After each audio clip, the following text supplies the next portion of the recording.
हरे कृष्णा। भगवद गीता में कई सारे विषयों पर चर्चा की गई है। उसमें से एक प्रमुख विषय है मन, मन शिक्षा जिसे हम लोग कह सकते हैं।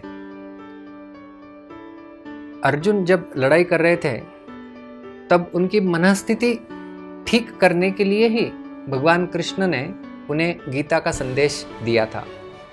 तो उसी प्रकार से हमारी भी मनस्थिति ठीक हो सकती है यदि हम लोग गीता का जो ज्ञान दिया हुआ है उसका हमारे जीवन में पालन करना प्रारंभ करें। तो ये मन क्या होता है उसके बारे में हम लोग थोड़ा समझने का प्रयास करेंगे। जैसे एक कंप्यूटर होता है, उस कंप्यूटर में होता है एक हार्डवेयर जो हमें दिखता है और उसके अंदर एक होता है सॉफ्टवेयर जो नहीं दिखता है। उसी प्रकार से जब हमें शरीर होता है तो हमें इसके पुर्जे दिखते हैं अलग अलग, ये है हार्डवेयर के समान, और उसके अंदर जो है उसे कहते हैं हम लोग सॉफ्टवेयर। तो ये सॉफ्टवेयर क्या है? तो हमारा जो सूक्ष्म शरीर जिसे हम लोग कहते हैं, हमारा मन, बुद्धि और अहंकार, वो है हमारा सॉफ्टवेयर। और हार्डवेयर हमारा होता है जो इंद्रियां हमें दिखाई देती है, हमारे हाथ, पैर, पेट जो भी है वो सब हार्डवेयर के समान है।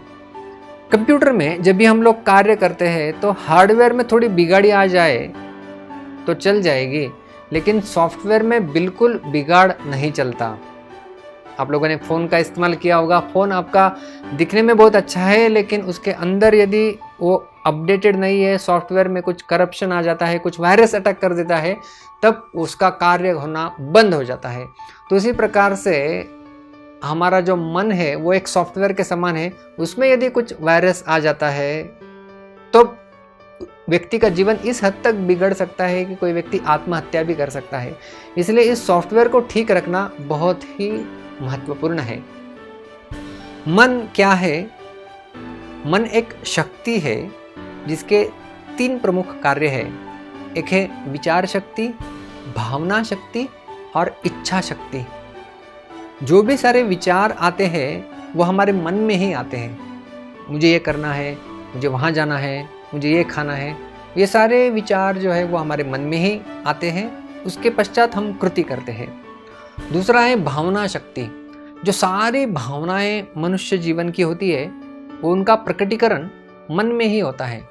जैसे प्रेम, करुणा या क्रोध, लोभ, ये सारे भावनाओं का प्रकटीकरण मन में होता है सर्वप्रथम, उसके पश्चात शरीर में आता है। जैसे मुझे किसी के ऊपर क्रोध आ गया, मैंने किसी को चाटा मार दिया, तो भले चाटा हाथ से मारा गया है, हार्डवेयर ने काम किया है, लेकिन उसका सबसे पहले प्रोग्रामिंग सॉफ्टवेयर में यानी हमारे मन में हुआ है।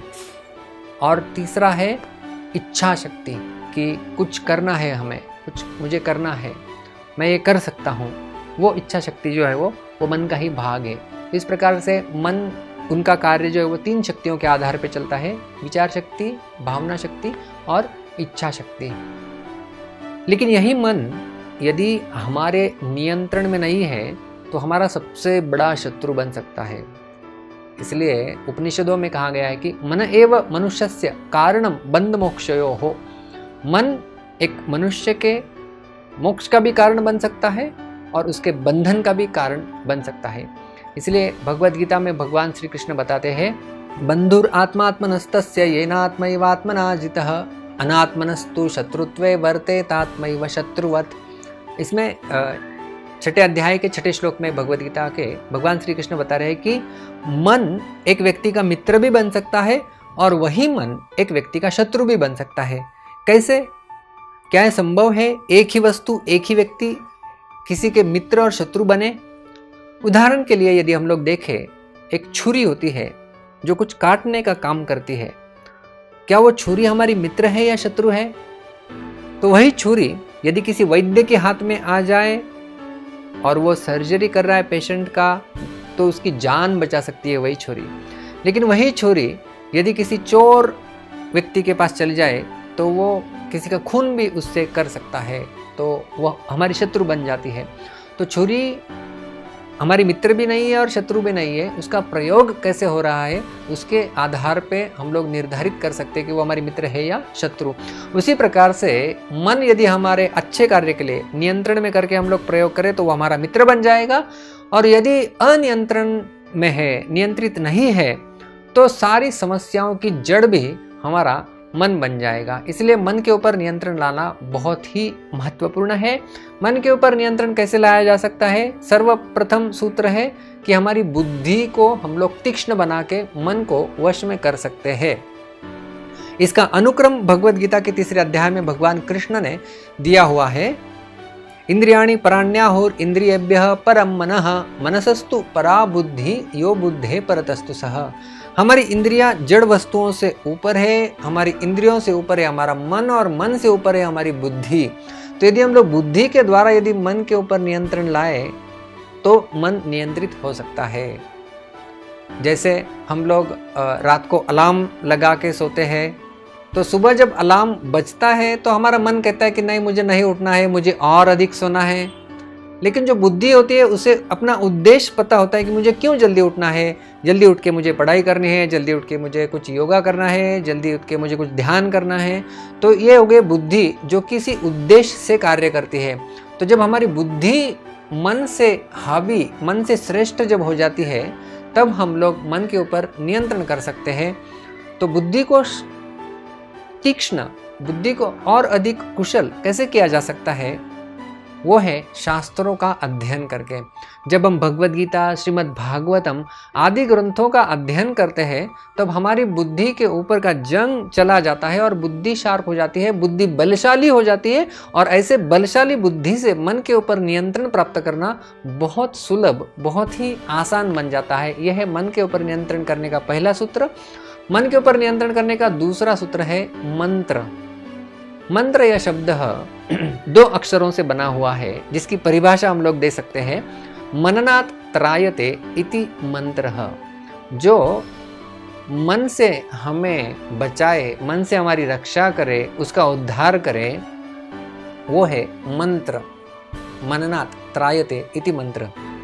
तो यदि हम लोग कुछ समय निकाल कर हमारे जीवन में इस प्रकार से मंत्रों का सहारा लेते हैं, और खास करके कलयुग में जो बताया गया है महामंत्र, हरे कृष्ण कृष्ण कृष्ण हरे हरे, हरे राम राम राम हरे हरे, जब हम महामंत्र का, इस मंत्र का जाप भी हम लोग जब करना प्रारंभ करते हैं, तब हमारा मन नियंत्रण में आना प्रारंभ हो जाता है। इसलिए भगवद गीता में कृष्ण यही कहते हैं कि मनमना भवमद भक्तो मद्याजी माम नमस्करो। तो वो कहते हैं कि अपना मन मुझ में लगाओ। तो भगवान में हमारा मन लगाने का अर्थ है कि जो भगवान का नाम है उसका जब हम लोग जप करते हैं। इसलिए गीता में कृष्ण और एक जगह कहते हैं कि यज्ञानाम जप यज्ञोस्मि, सारे यज्ञों में जप यज्ञ मैं हूँ। तब हम इस जप यज्ञ का सहारा लेते हैं, भगवान का नाम लेते हैं, तब हमारा मन नियंत्रण में आना प्रारंभ हो जाता है।